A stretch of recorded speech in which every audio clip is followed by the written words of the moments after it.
Greetings. Today's guest is a Bach Stradivarius 37 ml trumpet made in the mid-60s, made at the very beginning practically of Elkhart, Indiana production after the company moved from Mount Vernon, New York. The serial number is 38,000 range. It's got a 37 bell, as I mentioned, ML bore, as I also mentioned. We can surmise that this is a standard 25 lead pipe. And I believe that this horn was originally owned by someone who didn't play it very much, possibly an advancing trumpet student who might have lost interest. I just get the impression that this was not cared for before it was put away, and it was put away for quite a long time before I acquired it in America a couple of years ago. At that time, it did have numerous dents. It looked kind of like kid dents, like not dents that one of us, a professional, would be making on our instruments. And there was, and still is, a little bit of evidence of the beginnings of red rot in the lead pipe, but this horn has been serviced and repaired. It's been ultrasonically and chemically cleaned. So when this occurs, if the lead pipe is kept clean for the life of the trumpet, that shouldn't come back. It shouldn't be a problem. It's not going to get worse now, but it's not going to get better either. Interesting things about horns of this era. I've said many times that the early Elkhart period is one of my favorite periods for Bach Stradivarius instruments, and I stand behind that.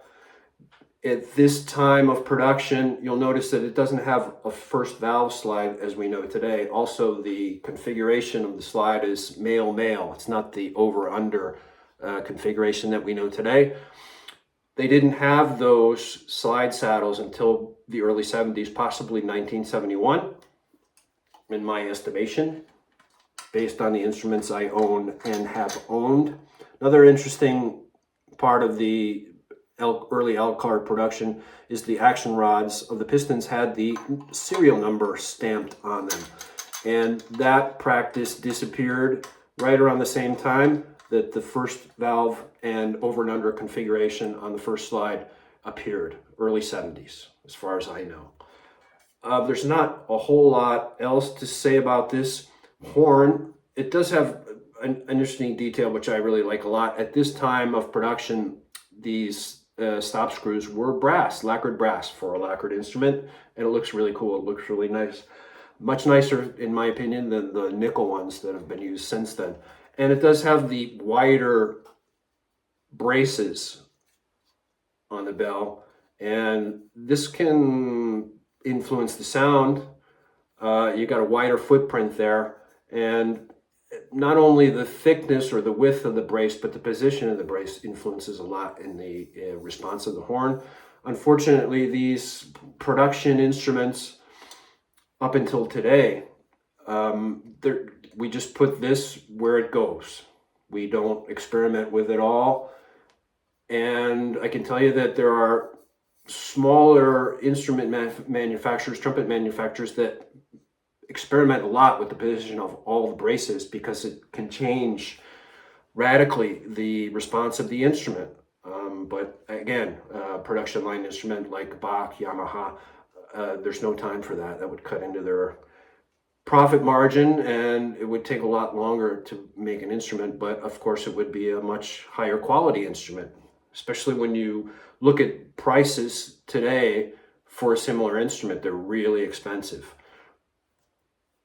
This is a 37 ml, as we've already stated, probably the most popular brand and model of trumpet on the planet, and I have a theory about that. The 37 ml is just a very kind of middle of the road instrument. You could kind of make it go a little bit either way, a little bit darker, a little bit brighter. It's pretty flexible, and I think there's a reason that most of us coming up, myself included, when we start to progress and get better at the trumpet and it's time for a new instrument, many times the recommendation that we receive is this very instrument, a Bach 37 ml. And that makes sense in a way because we don't know what we're going to do with the trumpet or with music in our lives, and it's a very flexible and relatively easy to play instrument. And later on, so if one is going to continue to advance and get better and develop tastes and then go towards a particular style of music, he or she might find that this is a little bit limited. But it is, as I said, certainly the most popular brand and model of trumpet in the world up until today, and it has been for many, many decades. I can't really say much more about this horn. We did hear it being played during the intro. Now we get a chance to listen to it a little bit more closely.